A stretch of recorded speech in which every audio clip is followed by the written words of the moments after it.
Jessore road. আপনি যদি ভারতের পেট্রাপোল বা হরিদাসপুর বর্ডার থেকে কলকাতা যেতে চান বাসে করে কিংবা ট্যাক্সিতে করে, তাহলে আপনাকে এই রোড ধরেই যেতে হবে। এই রোডের বৈশিষ্ট্য হলো যে রাস্তার দুই সাইড দিয়ে বৃহৎ আকৃতির প্রায় 200-300 বছর বয়স বিভিন্ন শিশু গাছ আছে।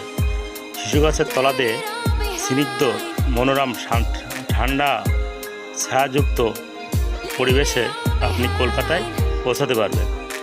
এই গাছগুলি ভারতের পেট্রাপোল বা হরিদাসপুর বর্ডার থেকে একদম কলকাতা পর্যন্ত আপনি পেয়ে যাবেন। এই মনোরম স্নিগ্ধ পরিবেশের মধ্যে দিয়েই আপনি কলকাতায় পৌঁছে যেতে পারবেন।